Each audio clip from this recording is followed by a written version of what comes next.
Hey, it's Nick Rainey with the hand of the day.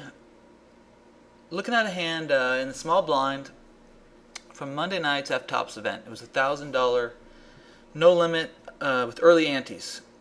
So we started the tournament with a small ante. Pretty deep at this point. Blinds are 600, 1200, and there's about 230 people left. I think we started with about 1,600 people, so we're almost at the money. I had 36,000 at the start of the hand. About 4 hands before this, I had, I think, 3,000. So I've kind of hit this rush, gotten really lucky a hand or two, and then right before the break, this hand is right after the break, when I was in the big blind, the button shoved all in for 20,000, and I had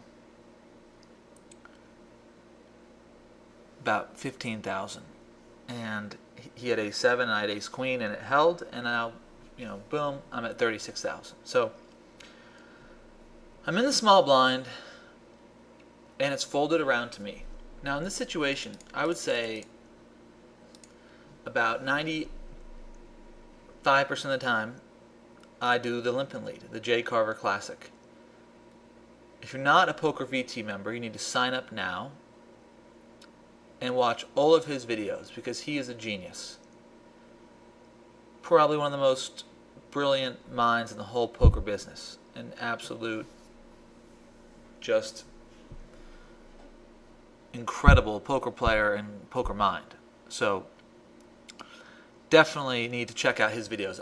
I would say that my whole MTT success is basically due to the fact that I've studied all of his videos and been lucky enough to meet him and just hear him talk strategy and pick his brain a little bit. But I really owe a lot of my success in MTTs to just, his videos alone. So the limp and lead is the play that I go with here. What it means is I just, call the 600. The big blind, most time checks, and no matter what happens on the flop, if I flop the nuts or if I flop absolutely nothing, I make a little min bet. And that play is so successful that it makes it just incredibly profitable. So I do that play about 95% of the time. Maybe 4% of the time I fold. But it's hardly ever do I fold, because it doesn't matter what my hand is. I could have aces or deuce 7. I just limp, they check, and I bet the flop, and they most of the time don't have anything and fold. Now for some reason, maybe because it was the first hand after the break, and there's always a chance that the person's still in break and they're not there, that maybe I decided I'm going to raise this time and just take it down. And I think that maybe in the past this guy had like the auto check fold on, and I limped in and it just insta checked, and I thought, okay, maybe I can just raise it. So I did raise to 28.75, which is a little less than 2.5 times. And he calls. So when he calls, he has a pretty wide range. He could easily have a big hand like aces or kings. He could, slow play, keep the pot small, see what the flop is. He could have absolutely nothing, just kind of calling to see what I do if I check the flop, just bet it, or maybe he's planning on floating me on the flop and taking it down the turn. We don't really know what his hand is. He doesn't have 2-6 offsuit probably, but he does have a wide range. And I flop top pair. That's a pretty good hand with the second best kicker. As you can see, there's a flush draw. And I bet out 36.65. 36.55. A little more than half the pot.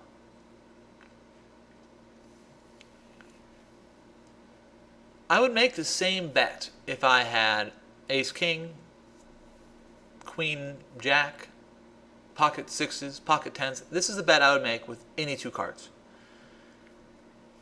I don't think my opponent knows that, but he knows that I'm probably going to make a continuation bet, so he can put me really on anything. Any hand that I was raising with. The only hands that hit this flop are pocket 6s, pocket 10s, ace 10, king 10, queen 10, jack 10. I'd probably be raising 10-6. So my opponent knows that I have a wide range. Now he raises me. Now in the replay you can't see the fact that he just insta-raised me.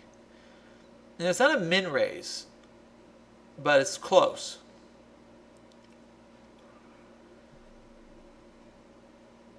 So at this point I remember thinking, okay, well,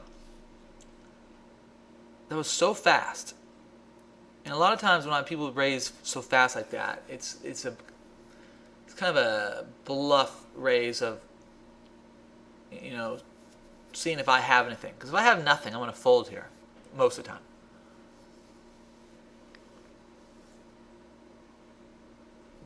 Could also be a raise with the flush draw, and he's hoping that on the turn I check, he can check and see the river for free. So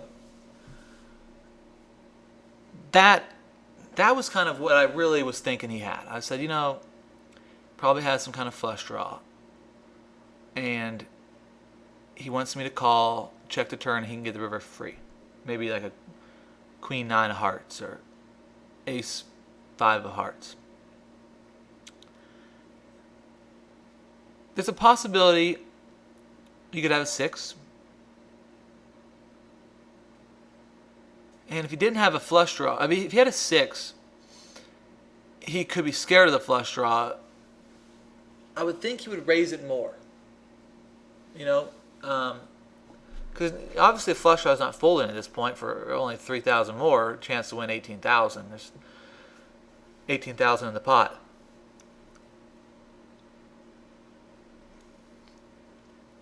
I also thought there's a good chance he could have a 10. And if he does have a 10, it's unlikely that he has a 10 that can beat me. I would think if he had ace 10, he probably would raise it pre-flop when I raise him in the blind versus blind. So, you know, if he has a hand like queen 10, jack 10, 10 9, 10 8, if I do shove all in over the right now, I'm thinking he's going to call, putting me on a flush draw. So, with that in mind, and the thought that he could have a flush draw and would fold if I shove all in most likely, unless he had queen, jack of hearts, then he'd probably call. But I thought shoving in was the right play. There's 18,000 in the pot. If he were to fold, I'd have, you know, 58,000. Would put me, I think, top 20 in chips with about 200 people left. So 250 people left.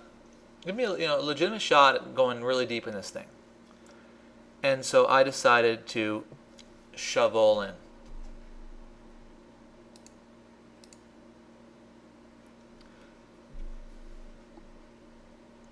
Now, before I, you know, reveal what he has or what he does, I want you to analyze the hand and try and put him on a hand. What hands will he call me with?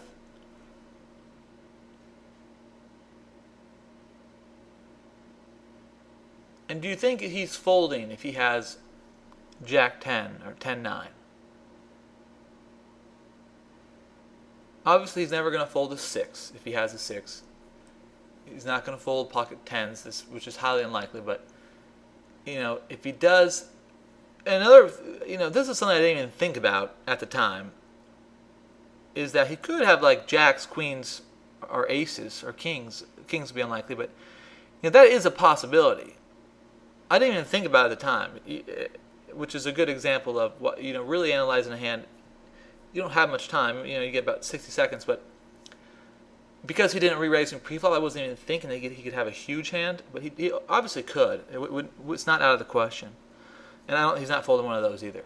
But take a minute, you know, pause the video and try and figure out if he does call, what do you think he's willing to call with? So after a few seconds, he did call, and he had the jack 6 of spades. So I was in trouble and needed help, and the help did not come. So unfortunately, my opponent had a 6 and took me for a lot of chips, but I like the way I played the hand. I think that a lot of times he's going to have a worse 10 and can play very similar. You have a flush draw, and I can get it in as a favorite. I hope you enjoyed the hand of the day, and I'll see you guys tomorrow.